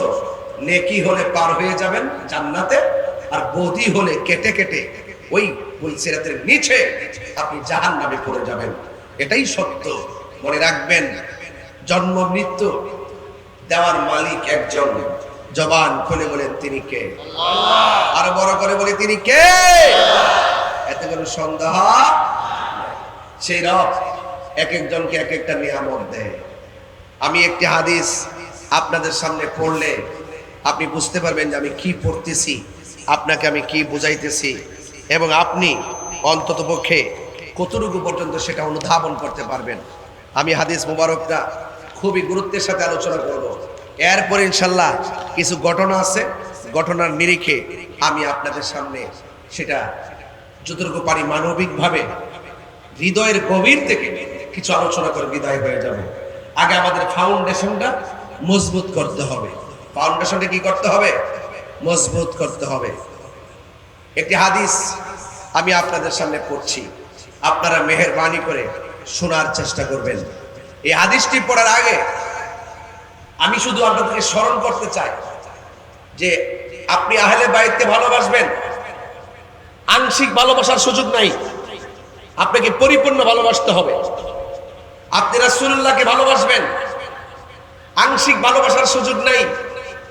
ইউনিভার্সাল ট্রুথ হিসেবে বলছি, আপনাকে পরিপূর্ণ ভালোবাসতে হবে। যাররা পরিমাণ ঘৃণা করার কোনো সুযোগ নাই। আল্লাহকে ভালোবাসবেন, যাররা পরিমাণ ঘৃণা করার কোনো সুযোগ নেই। এই জন্য আল্লাহ বলছেন, ইয়া আইয়ুহাল্লাযীনা আমানু দুখুলু ফিস সিলমি কাফা। আল্লাহ বলছেন, হে ঈমানদারগণ, তোমরা ইসলামের মধ্যে প্রবেশ করো, পরিপূর্ণভাবে প্রবেশ করো। আমি যদি একটু অন্যদিকে যাই তাহলে হয়তো অনেকে রাগ করতে পারে। বাংলাদেশের ভিতরে অনেক মৌলবী আছে যারা মুখে ইসলামের কথা বলে কিন্তু অন্তরে সঠিক ইসলাম ধারণ করে না। কথা বলেন ঠিক কিনা? মুখের কথা শুনলে মনে হবে একদম আল্লাহর ওলি, কিন্তু ভিতরে মুনাফিকি আছে না নাই? আপনি কি মনে করেন কারবালার ঘটনা কোন ইহুদিরা ঘটাইছে? কোন খ্রিস্টানরা ঘটাইছে? ঘটাইছে কে? নামদারি মুসলমান মুনাফিকরা। এই মুনাফিক মুসলমান শিখ দায়রে আছে না নাই? রওজানে আছে না নাই? আছে। দেখতে মুসলমান, দাড়ি দুড়ি টুপি টাপি সব ঠিক আছে, কিন্তু তলে তলে বাতিল অপশক্তির সঙ্গে হাত মিলিয়ে অর্থের প্রলোভনে ফেলে সমাজকে উত্তেজিত করছে, মানুষের ইমেজকে বিভ্রান্ত করছে এবং মানুষের ঈমানকে লুণ্ঠন করছে। এই সমস্ত অপশক্তির বিপরীতে এই চিকদার হুসাইনি কাফেলার মাহফিলটি ঈমান সুরক্ষায় যথেষ্ট প্রাসঙ্গিক। এই জন্য আমি বলতে চাই যে এই মাহফিলটিকে শুধু ঘটনা হিসাবে উড়িয়ে দিবেন না, এই মাহফিলটাকে চেতনা হিসাবে রওজানবাসী ধারণ করতে হবে। এই মাহফিল থেকে যা বলা হবে এটাই হবে আপনার ইহকাল পরকালের পাথে। কথা বলেন ঠিক না বেঠিক? আমি গতকাল এখানে কথা বলেছিলাম, এবারও আমি কথা বলছি, আবারও বলছি, আমরা দুর্বল হতে পারি, একদম জীর্ণ শীর্ণ হতে পারি, কিন্তু আমাদের বুক ভরা আহলে বাইতের মহব্বত আছে। আছে না নাই বলেন? এই জন্য দেখেন, কেন আপনি ইমাম আলী মুকামকে ভালোবাসবেন একটু মহব্বতের সাথে শুনুন। বলা হয়েছে আনিল মুসাইয়িব ইবনে নাজাবাত রাদিয়াল্লাহু তাআলা قال علي بن ابي طالب رضي الله تعالى عنه, হযরত আলী রাদিয়াল্লাহু তাআলা আনহু বলেছেন, قال النبي صلى الله تعالى عليه وسلم, আমার নবী নিজের জবান মুবারকে বলেছেন, ইন্না কুল্লা নাবিয়্যিন উতিয়া সাবআতান জাবাআ আও রুকাবা। আমার নবী, আপনার নবী বলেন, আদম সফিউল্লাহ থেকে ঈসা রুহুল্লাহ পর্যন্ত কিয়ামত পর্যন্ত যত নবী রাসূল দুনিয়াতে এসেছেন, আল্লাহ রাব্বুল আলামিন সব নবী রাসূলদের জন্য 7 জন করে মনীষী দান করেছেন। কয়জন? 7 জন করে মনীষী দান করেছেন। আমার নবী, আপনার নবী বলেছেন, ওয়া উতিতু আনা 14, কিন্তু আমি নবীকে আমার আল্লাহ রাব্বুল আলামিন 7 জন নয় 14 জন মনীষী দান করেছে। আর জোরে বলেন না সুবহানাল্লাহ। এবার কল্লা বর্ণনাকারী বলেন, আমরা জিজ্ঞেস করলাম মানহুম, তারা কারা? আলী রাদিয়াল্লাহু তাআলা আনহু আমার নবী পাক সাল্লাল্লাহু আলাইহি সাল্লামের জবান মুবারকের কথা যখন বর্ণনা করতেছেন, তখন সবাই বলতেছেন 14 জন মনীষী আমার নবীকে যে আল্লাহ রাব্বুল আলামিন দান করেছেন তারা কারা? মাওলা আলী রাদিয়াল্লাহু তাআলা আনহু বলেন, এক নম্বর হলো আমি 14 জন মনীষীর ভিতরে এক নম্বর তিনি হলাম আমি, হযরতে আলী। আলী রাদিয়াল্লাহু তাআলা আনহুকে ভালোবাসা শুধুমাত্র ঈমান নয়, ঈমানের অবিচ্ছেদ্য অংশ। কথা বলেন ঠিক না ঠিক? এরপরে প্রশ্ন করা হলো তারপরে কে? হযরত আলী রাদিয়াল্লাহু তাআলা আনহু বলেন ওয়া ইবনাত। এরপরে হলো আমার দুই কলিজার টুকরা, একজনের নাম হলো ইমাম হাসান, 2 নম্বর হলো ইমাম হুসাইন। তার মানে হলো 1 নম্বর হলো মাওলা আলী, 2 নম্বর হলো হযরত ইমাম হাসান মুজতবা রাদিয়াল্লাহু তাআলা আনহু, 3 নম্বর হলো হযরতে ইমাম হুসাইন রাদিয়াল্লাহু তাআলা আনহু, 4 নম্বর হলো ওয়া জাফর, 5 নম্বর হলো ওয়া হামজা, 6 নম্বর হলো ওয়া আবু বকর সিদ্দিক রাদিয়াল্লাহু তাআলা আনহু। আল্লাহু আকবার কথা কেন?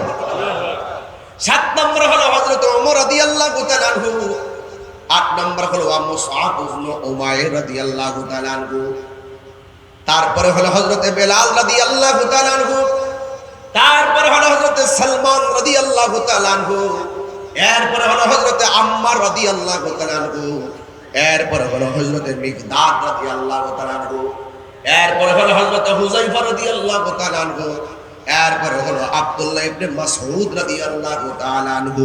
চিৎকার মেরে কি সুবহানাল্লাহ বলা যাবে না? এই 14 জনের ভিতরে 1 নম্বর হলো হযরতে মাওলা আলী, এরপরে যুবক ভাইরা, তারপরে হলো ইমাম হাসান, এরপরে হলো হযরতে ইমাম হুসাইন। এই জন্য আমি আপনাদেরকে বলবো, আজকে চিকদাইরের হুসাইনি কাফেলাতে যারা মাহফিলটা সাজিয়েছেন, এই মাহফিলটা বড় মূল্যবান একটি মাহফিল।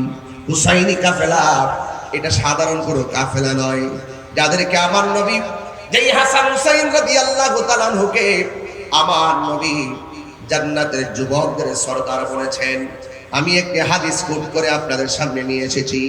আন উকবাত ইবনে আমির জুহানি রাদিয়াল্লাহু তাআলা আনহু আন্না রাসূলুল্লাহ সাল্লাল্লাহু তাআলা আলাইহি ওয়াসাল্লাম, আমার নবী আপনার নবী রাহমাতুল লিল আলামিন বলেছেন, আল হাসান ওয়াল হুসাইনু শানফাল আরশ। সুবহানাল্লাহ। হযরত হাসান হুসাইন রাদিয়াল্লাহু তাআলা আনহু এই 2 জন হলো আরশের খুঁটি। ওয়ালাইসাল মুআল্লাকাইনে, কিন্তু এই খুঁটিগুলা ঝুলন্ত অবস্থায় ছিল না। আন্নান নবিয়্য সাল্লাল্লাহু তাআলা আলাইহি ওয়াসাল্লাম قال, আমার নবী আপনার নবী রাহমাতুল লিল আলামিন বলেছেন, ইজা ইস্তাকাররা আহলুল জান্নাতি ফিল জান্নাহ। সুবহানাল্লাহ।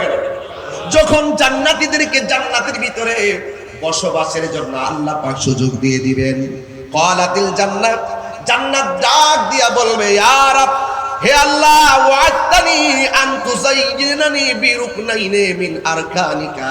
ও আল্লাহ, তুমি তো বলেছো তোমার খুঁটির মধ্য থেকে, ও আল্লাহ তুমি তো আমাদেরকে বলেছো আমরা আপনার খুঁটির মধ্য থেকে 2টি খুঁটি দ্বারা আমাকে আমার জান্নাতদেরকে আপনি আপনার খুঁটি থেকে 2টা খুঁটি দ্বারা সুসজ্জিত করবেন। এরপরে আমার আল্লাহ বলেন, আওয়ালাম উযায়্যুনকে বিল হাসান ওয়াল হুসাইন। এ জান্নাত শুনে রাখো, আমি তোমাদেরকে বলেছিলাম আমার খুঁটি থেকে 2টা খুঁটি দিয়ে তোমাদের জান্নাত সাজাবো, কিন্তু আমি তোমাদেরকে কি আমার হাসান হুসাইন নামক 2 জন মূল্যবান সম্পদ দিয়ে তোমাদের জান্নাতকে আমি সাজায়া দেইনি। এর মানে হলো আল্লাহ রাব্বুল আলামিন হাসান হুসাইনকে দিয়ে পুরা জান্নাতের সুসজ্জিত করবেন। আমি অনুরোধ করে বলবো, শুধুমাত্র আহলে বায়তকে ভালোবাসি বললে চলবে না, এদেরকে অন্তরে ধারণ করা লাগবে।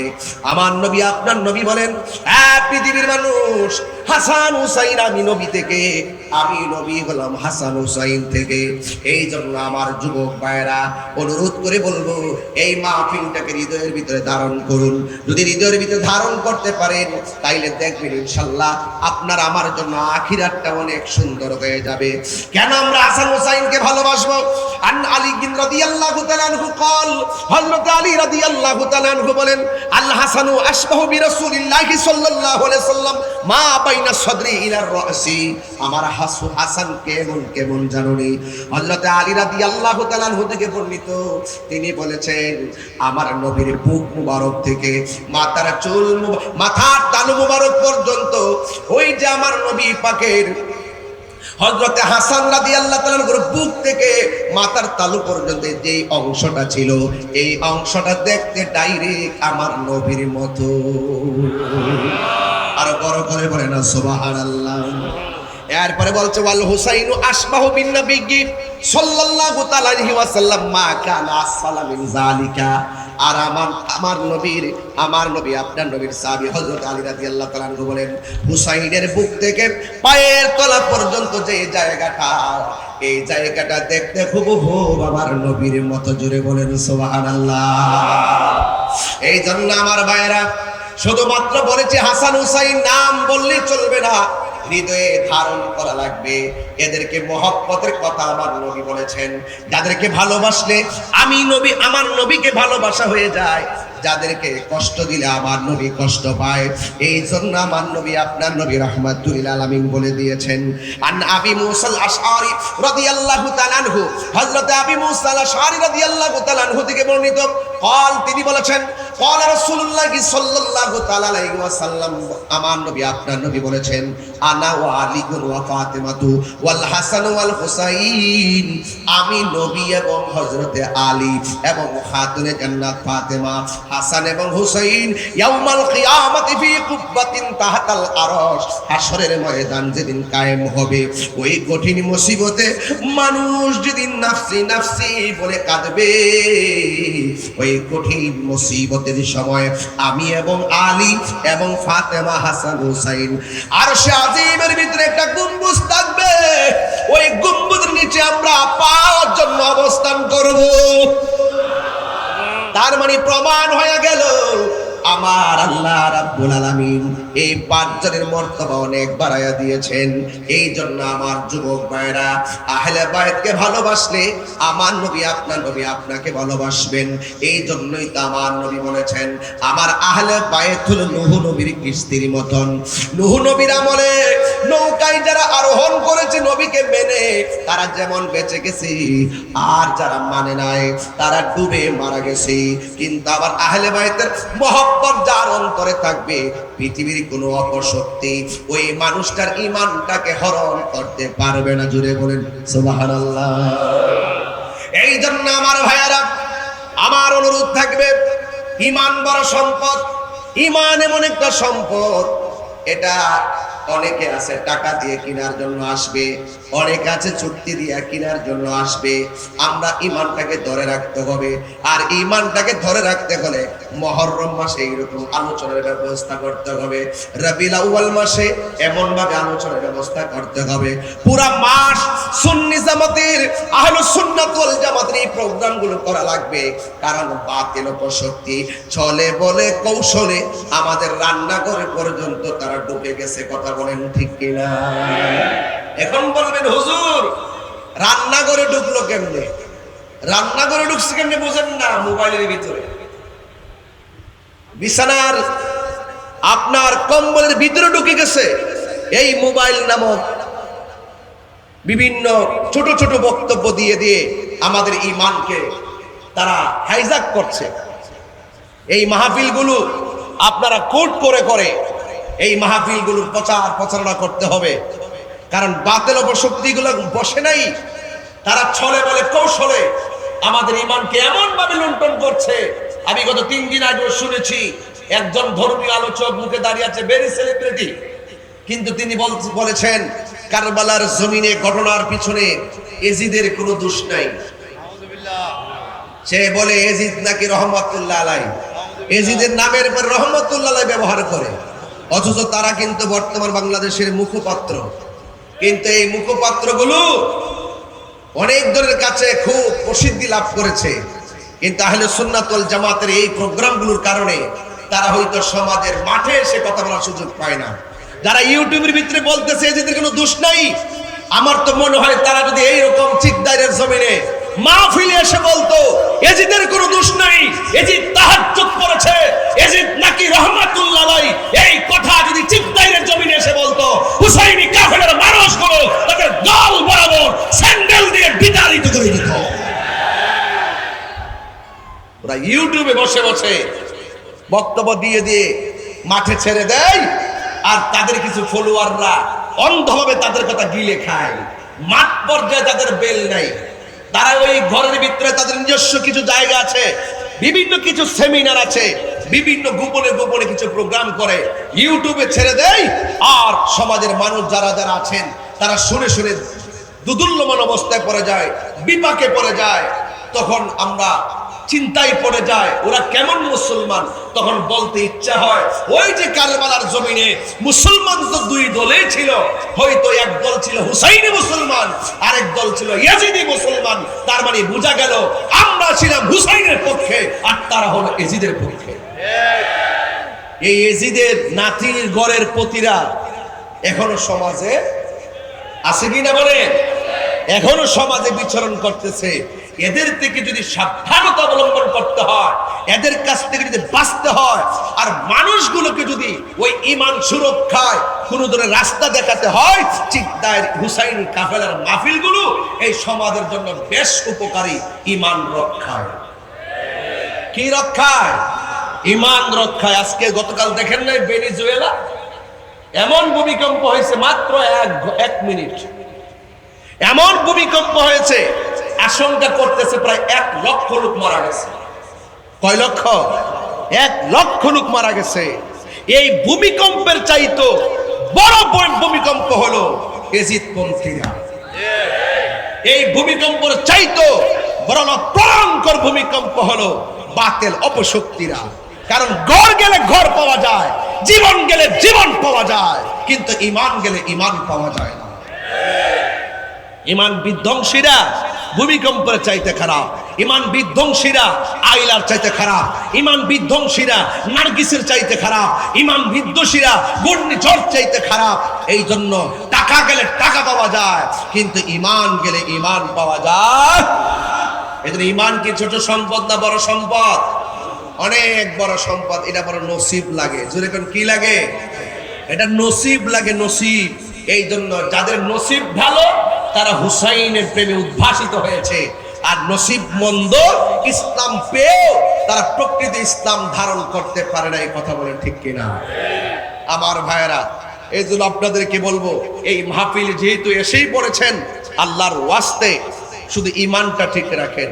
ঈমান ঠিক রেখে নামাজ পড়েন, কাজে লাগবে। রোজা রাখেন, কাজে লাগবে। হজ করেন, কাজে লাগবে। যাকাত দেন, কাজে লাগবে।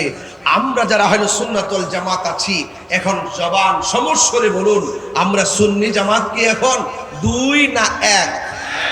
আওয়াজ তো আসতে হয়েছে। আমার পোলাপানগুলো কই, ছেলেগুলো কোথায় দেখি তো? এই যে যুবক ভাইরা, এখন মুরব্বীরা সহকারে হাত তোলেন, একটু বলেন আমরা কি 2 না 1? আরো বড় করে হবে, 2 না 1? পীর মাশায়েখরা কি 2 না 1? আমরা সাংগঠনিক ভাবে আমাদের একাধিক রাজনৈতিক প্ল্যাটফর্ম আছে, আমরা কি 2 না 1? 1। যেই কোনো দরবার হন আমরা 1, আহলুস সুন্নাত ওয়াল জামাত হন আমরা 1। আমাদের ভীষণ মিশন হলো সর্ববাতিলের বিপরীতে দেশ সুরক্ষা, ধর্ম সুরক্ষায় সত্য দিন প্রচার করে একটি সুন্দর সমাজ বিনির্মাণে আধ্যাত্মিক প্ল্যাটফর্ম তৈরি করার ভীষণ মিশনের নামই হলো আহলে সুন্নাত ওয়াল জামাত। আমরা আর 2 নয়, আমরা 1। আল্লাহ বলেন, আল্লাহ আমাদের ভিত্তিকে আরো মজবুত করে দেন, আমাদের ভিতর থেকে রিয়া, অহংকার, আমিত্ব সব দূর করে দেন।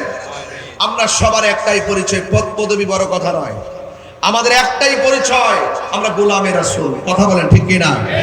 এর উপরে কি আর কিছু আছে? আরো যদি এর উপরে কি আরো কিছু আছে? এই জন্য আমরা সবাই গোলামে রাসূল, এতে কোনো সন্দেহ নাই। আল্লাহ যেন বুঝার তৌফিক দান করবেন, আমিন। মনে বড় আশা ছিল যাব মদিনায়। আর কিছু আছে চাওয়া? লন্ডন, আমেরিকা, ওয়াশিংটন দরকার আছে? আমরা মদিনা যেতে চাই, বলেন। মনে বড় আশা ছিল যাব মদিনা, সালাম আমি করব গিয়ে, সালাম ইয়ে নবীজির যায়, মনে বড় যাব মদিনায়, মনে বড় যাব মদিনায়, আরব সাগর পাড়ি দিব, সঙ্গে নাই মোর তোরি, পাখি নই তো উড়ে যাব ডানাতে ভর করি, আরব সাগর পাড়ি দিব, সঙ্গে নাই মোর তোরি, পাখি নই তো উড়ে যাব ডানাতে ভর করি, আমার আশায় আছে সম্বল নাই, আশা নাই করি কেউ পাই, মনে বড় যাব মদিনায়, মনে বড় যাব মদিনায়, এক একা জবান বন্ধ রাখবেন না, মহব্বতে মায়ার সুরে বলুন সুবহানাল্লাহ। বন্ধুগণ, আমি বলেছি প্রথম আহলে বাইতের কথা বলেছি, হাসান হুসাইন রাদিয়াল্লাহু তাআলা আনহুর কথা বলেছি, কারণ আমার পূর্বে হাসান রাজা কাদরি হুজুর এই বিষয়ে আলোচনা করে গেছেন, কারবালার উপরে কথা বলে গেছেন, তাই আজ আমি সেদিকে যাব না। তবে এতটুকু বলতে চাই, কেন আপনি আহলে বাইতের রাসূলকে ভালোবাসবেন? আরে আমরা এই জন্য ভালোবাসবো, যাদেরকে ভালোবাসার দাবি হলো রহমাতুল লিল আলামিনের। বন্ধু, ভালোবাসলে কি হবে? ভালোবাসলে আমার নবী খুশি হবে, আর নবী খুশি হলে কি হবে? একদিন যখন আপনার সামনে মালাকুল মউত আজরাইল সামনে হাজির হয়ে যাবে, ওই কঠিন মুসিবতে আপনার মরণটা সহজ হবে, কারণ নবী রাজি থাকলে মরণ সহজ হয়, নবী রাজি থাকলে কবর সহজ হয়, নবী রাজি থাকলে হাসর সহজ হয়, নবী রাজি থাকলে মিজানের পাল্লা সহজ হয়, নবী ভালো থাকলে ওই যে হাউজে কাউসার সহজ হয়, নবী রাজি থাকলে ওই যে পলসিরাটা পার হইতে সহজ হয়, নবী রাজি থাকলে জান্নাতে তার ঠিকানা হয়। জোরে কন্যা সুবহানাল্লাহ। এই জন্য আমার নবীকে রাজি খুশি করে আজকে আমরা চিকদারে বসেছি। কারণ কেন জানোনি? কারণ এই দুনিয়া ছেড়ে একদিন চলে যাওয়া লাগবে। ও বন্ধুগণ, আমার আল্লাহ রাব্বুল আলামিন কোরআনের মধ্যে বলে দিয়েছেন, ইন্নাল ইনসানা লাফি খুসর। আল্লাহ রাব্বুল আলামিন বলেন, নিশ্চয়ই পৃথিবীর মানুষ সব ক্ষতিগ্রস্ত, পৃথিবীর সব মানুষ ক্ষতিগ্রস্ত, ইল্লাল্লাযিনা আমানু ওয়া আমিলুস সালিহাত ইন্নাল ইনসানা লাফি খুসর। এই পৃথিবীর মধ্যে যত মানুষ আছে সব মানুষ ক্ষতিগ্রস্ত, কিন্তু যারা ঈমানদার, ইল্লাল্লাযিনা আমানু ওয়া আমিলুস সালিহাতি, যারা ঈমানদার এবং নেক আমল করে তারা কোনোদিন ক্ষতিগ্রস্ত হবে না। ওয়া তাওয়াসাউ বিল হাক্কি, যারা সৎ উপদেশ দেয় তারা কখনো ক্ষতিগ্রস্ত হবে না। ওয়া তাওয়াসাউ বিস সাবরি, যারা ধৈর্যের উপদেশ দেয় তারা কখনো পথভ্রষ্ট হবে না। এই জন্য আল্লাহ রাব্বুল আলামিন কয়, সব মানুষ ক্ষতিগ্রস্ত, শুধুমাত্র ঈমানদার যারা আর যারা নেক আমল করে তারাই আল্লাহর কাছে পুরস্কার পাবে। আল্লাহ রাব্বুল আলামিন কোরআনে বলে দিয়েছেন, ওয়া বাশশিরিল্লাযীনা আমানু ওয়া আমিলুস সালিহাতি আন্না লাহুম জান্নাতিন তাজরি মিন তাহতিহাল আনহার। আল্লাহ রাব্বুল আলামিন কই, শুভ সংবাদ শুধুমাত্র ওই শ্রেণীর মানুষের জন্য যারা ঈমানদার আর যারা নেক আমল করে, এদের জন্য আমি আল্লাহ রাব্বুল আলামিন জান্নাতের শুভ সংবাদ দিলাম। এই জান্নাতটা কেমন জানুনি? ওই জান্নাতের নিচ দিয়া নহরগুলো প্রবাহিত, এই নহর থেকে এত সুন্দর বাতাস আসবে, হিমেল বাতাসকে জান্নাতীরা আনন্দ উপভোগ করবে। এই জন্য এই জায়গায় কয় সব মানুষ ক্ষতিগ্রস্ত, ঈমানদার আর নেক আমলকারী ছাড়া। ওই জায়গায় বলতেছে জান্নাতের শুভ সংবাদ একমাত্র ঈমানদারের জন্য, আর যারা নেক আমল করে। এখন ঈমান কারে কয়? আমার নবী আল্লাহর পক্ষ থেকে যা নিয়ে এসেছেন নিরঙ্কুশ ভাবে জেনে মেনে নেওয়ার নামই হলো ঈমান। কথা কোন ঠিক কিনা? আল্লাহর হাবিবের জাত এবং সিফত কি যারা পরিমাণ কেউ অস্বীকার করতে পারবে না। এই জন্য আল্লাহ রাব্বুল আলামিন বলে দিয়েছেন ইন্নাহু হুয়া ইউবদি ওয়া ইউঈদ। আমি আল্লাহ রাব্বুল আলামিন বান্দাকে আমি অত্যন্ত সুন্দর করে বানিয়েছি। এই বান্দার শুরুর মালিক আমি, এই বান্দার শেষের মালিকও আমি। আল্লাহ রাব্বুল আলামিন বলেন ফি আইয়ি সূরাতিম মা শাআ রাক্কাবা। আমি আল্লাহ যেমন করে চেয়েছি আমার বান্দাকে আমি এমন করে বানিয়েছি। এই কথাগুলো আমি সব মাহফিলে কেন বলি? একটা কারণে বলি, মানুষ আখিরাতের জবাবদিহিতার কথা ভুলে গেছে।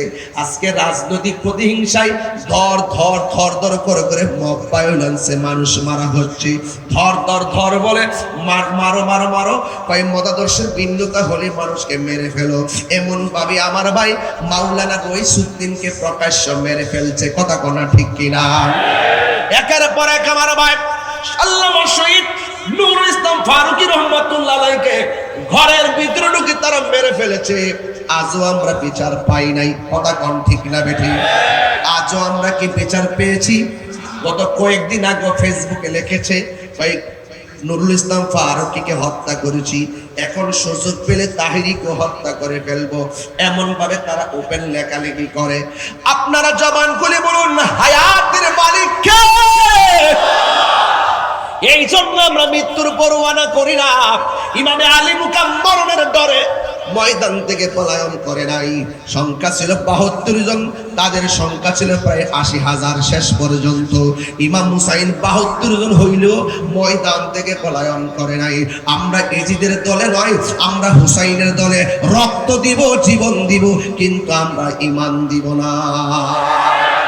আপনাকে ঠিক আছে কিনা বলেন? এই জন্য আমাদের কাছে ঈমান বড় দামি। এই যুবক ভাইয়েরা আমার, আজকে মানুষ কেন মানুষকে খুন করে? আজকে কেন মানুষকে মানুষ মেরে ফেলে?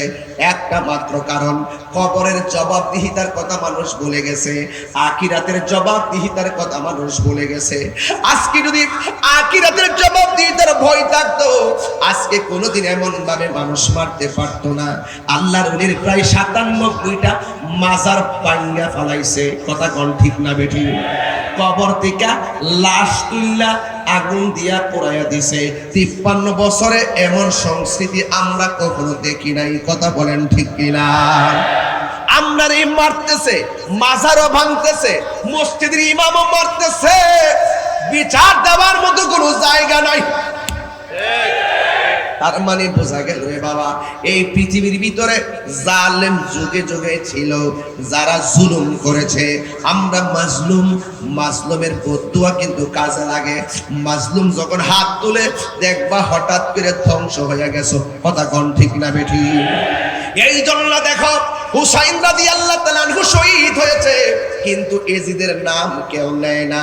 এজিদের নাম কাহারো সন্তান নাম রাখে না, নমরুদ নাম কাহারো রাখে না, এরপরে আবু জেহেল নাম কেউ রাখে না, এরপরে আবু লাহাবের নাম কেউ রাখে না, কিন্তু হুসাইনের নামের কোনো অভাব নাই। কথা বলেন ঠিক কিনা?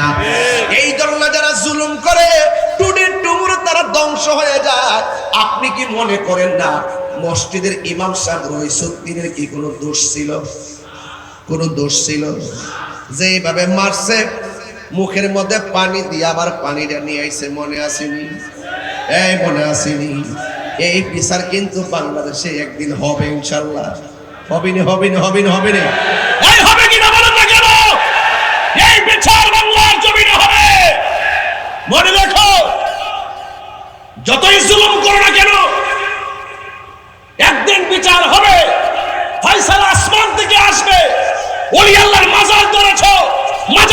আছো, ওই বিচার উপর থেকে আসবে। মসজিদের মাজারের বাক্সে সিলগালা করতে আসো, বিচার কিন্তু উপর থেকে হবে। কথা বলেন ঠিক কিনা? বাঁচতে পারবা না। আমি মরে গেল টের পাবেন, চলে যাওয়ার পরে দেখবেন একদিন দেখবেন হকের বিজয় হবেই হবে। কথা বলেন ঠিক কিনা? আপনি কি মনে করেন ইমাম হুসাইন রাদিয়াল্লাহু তাআলার যুদ্ধে হেরেছেন? রক্ত দিলেই হারা হয় না, এই রক্ত কথা বলে। ইসলাম জিন্দা হতা হয় হর কারবালা কে বাদ। ইসলাম জিন্দা হয়েছে, এই হুসাইনি দ্বারা কিয়ামত পর্যন্ত থাকবে ইনশাআল্লাহ। কোন লাগে না? আল্লাহ বুঝার তৌফিক দান করুক, আমিন কোন? আর জোরে বলেন আমিন। এই জন্য বলেছি আপনাদেরকে কি করতে হবে? এক থাকতে হবে। এক না থাকলে বাবা হবে না। এই বাংলাদেশে 65% নয়, প্রায় 70% এর উপরে সুন্নি মুসলমান। শুধুমাত্র আমরা পিছায় আছি, আমরা ঐক্যবদ্ধ কোনো সিদ্ধান্ত নিতে পারি না। আমরা যদি ঐক্যবদ্ধ করে সিদ্ধান্ত নিতে পারতাম, তাহলে এই দেশে কিন্তু আমাদের অনেক সুবিধা হয়ে যেত। তবে আমরা অন্যদের মতন অভদ্র না, আমরা মুনাফিক না। যদি মুনাফিকি করতাম তাইলে অনেক কিছু হওয়া সম্ভব ছিল। কথা বলেন ঠিক কিনা?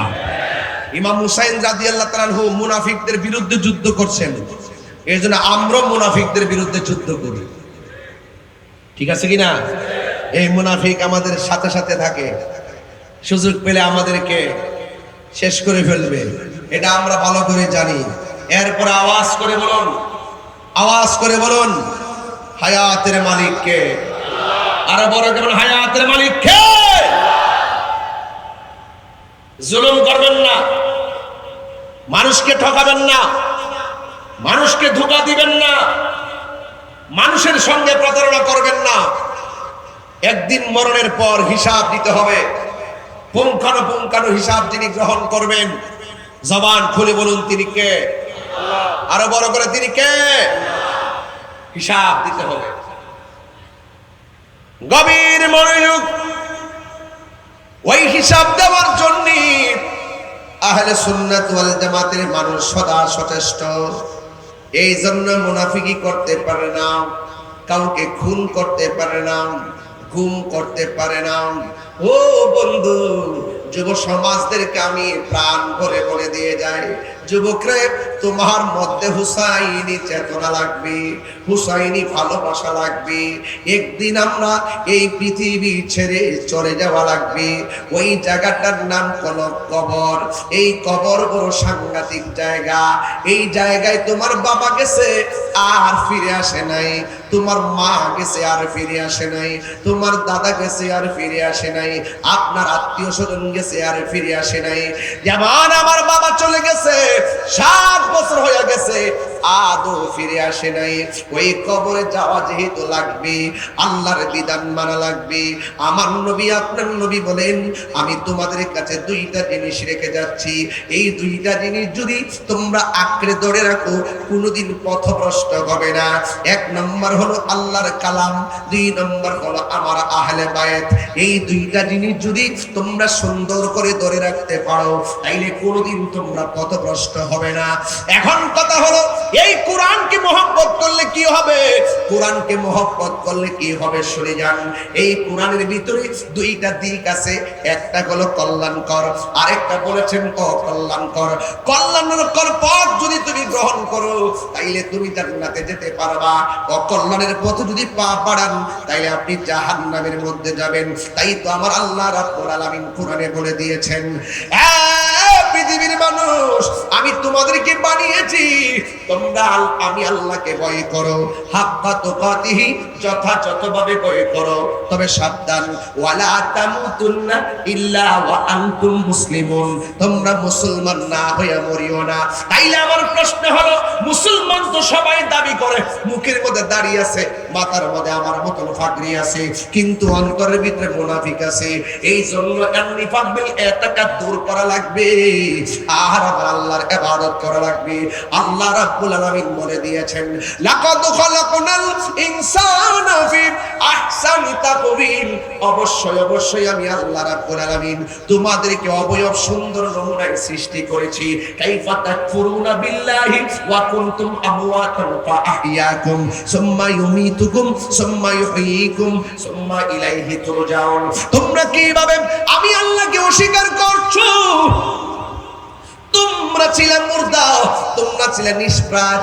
আমি আল্লাহ তোমাদেরকে জীবন দিয়েছি। তোমাদেরকে জীবন দেওয়ার পরে যত পজিশন আছে সব আমি আল্লাহ তোমাদেরকে দান করেছি। কেউ এমপি হয়েছে, কেউ মন্ত্রী হয়েছে, কেউ ওসি সাহেব হয়েছে, কেউ ডিসি সাহেব হয়েছে, কেউ মেম্বার হয়েছে, কেউ চেয়ারম্যান হয়েছে, কেউ বক্তা হয়েছে, কেউ প্রিন্সিপাল মহোদয় হয়েছে। জীবন পাওয়ার পরে কেউ টিডার ঘরের মালিক হয়েছে। জীবন পাওয়ার পরে কেউ বিল্ডিং ঘরের মালিক হয়েছে। এই জন্য আমি আপনাদের খেদমতে আরজ করে দিয়ে যাই, একদিন আপনার সামনে আমার সামনে হয়তো কোটি টাকা ব্যাংকে থাকবে। এই চিকদাইরের জমিনে ঘরের দরজার সামনে যখন আজরাইল দাঁড়িয়ে যাবে, তখন জিজ্ঞাসা করবেন, আজরাইল কেন তুমি আমার সামনে আসলা?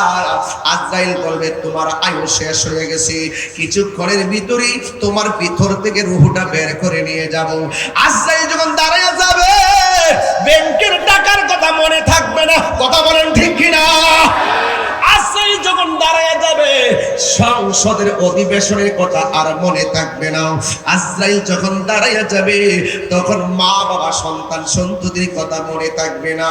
আল্লাহ বলেন, তোমরা ছিলে নিষ্প্রাণ, আমি আল্লাহ তোমাদেরকে জীবন দিয়েছি। এরপরে তুমি দুনিয়াতে অনেক কিছু যাই হয়েছো, আমি আল্লাহ সব কিছু তোমাকে দান করে দিয়েছি।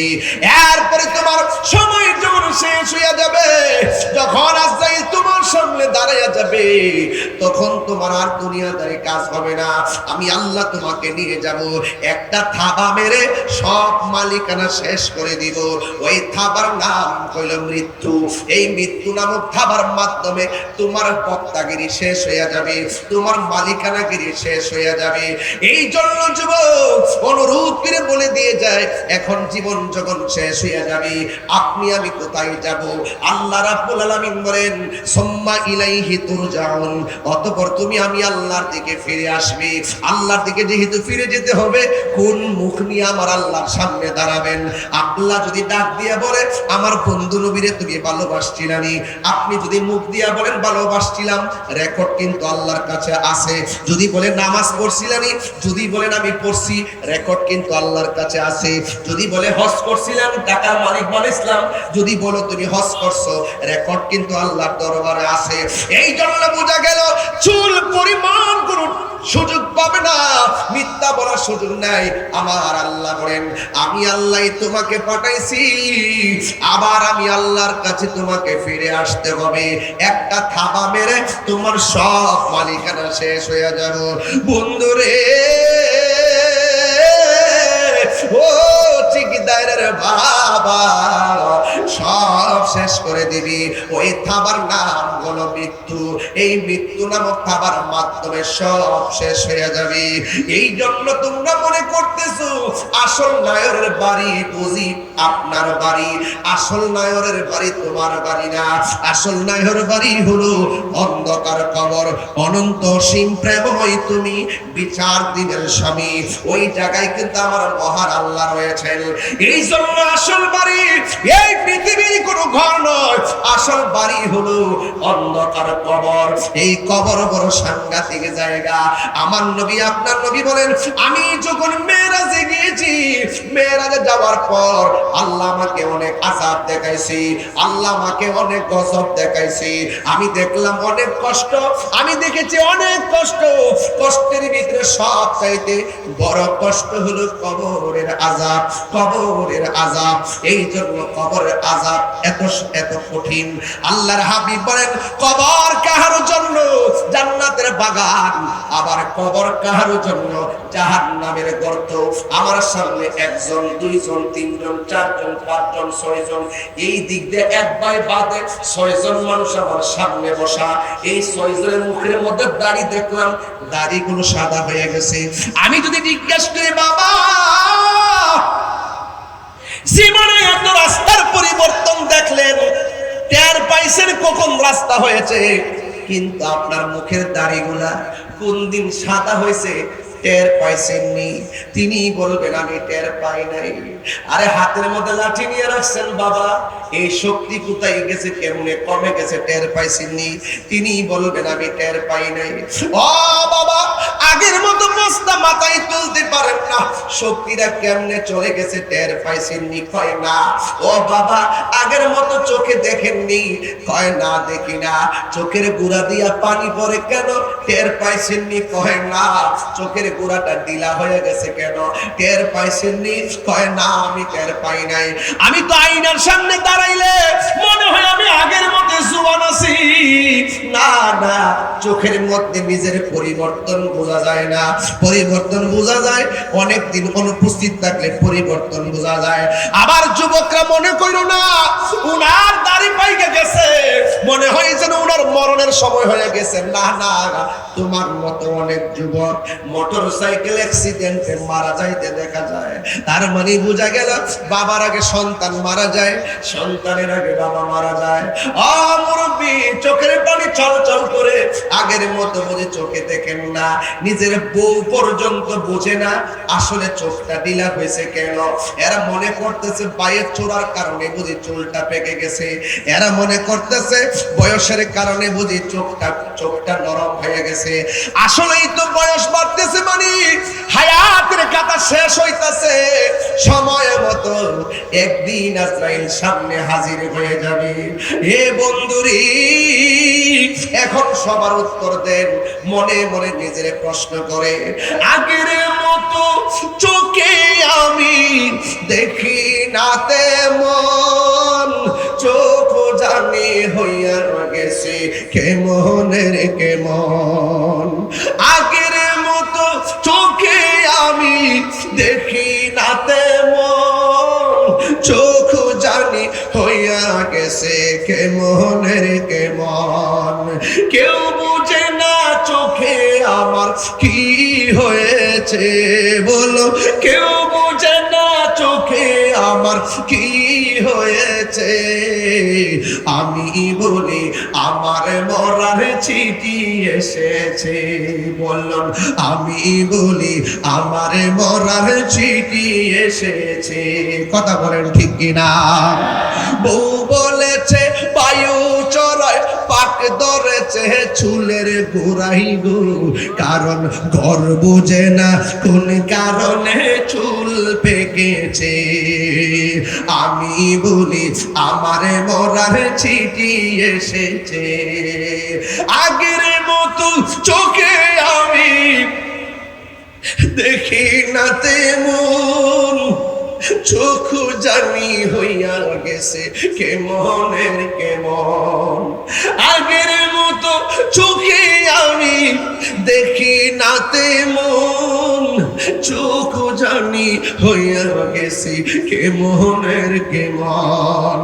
কেউ বোঝে না চোখে আমার কি হয়েছে, বলো কেউ বোঝে না চোখে আমার কি হয়েছে। আমি বলি আমার মরার চিঠি এসেছে, বলো আমি বলি আমার মরার চিঠি এসেছে। আর যদি আমি চিটাগাঙ্গের ভাষায় কথাটা বলি, নায়রি নায়র হইল শেষ এবার চলো নিজের দেশ। নায়রি নায়র হইল শেষ এবার চলো নিজের দেশ। তোমার জীবন খাতায় লেখা আছে, জীবন খাতায় লেখা আছে স্বামীর দেশ এবার চলো নিজের দেশ। নায়রি নায়র হইল শেষ এবার চলো নিজের দেশ। কি ভাষায় ওয়াজ বুঝাবো? আমার বাড়ি ব্রাহ্মণবাড়িয়া, আপনাদের থানায় আমার ব্রাহ্মণবাড়ির ওসি মহোদয় ছিল, এখন আছে কিনা আমি জানি না। আমার ব্রাহ্মণবাড়িয়ার আমার ভাই ছিল।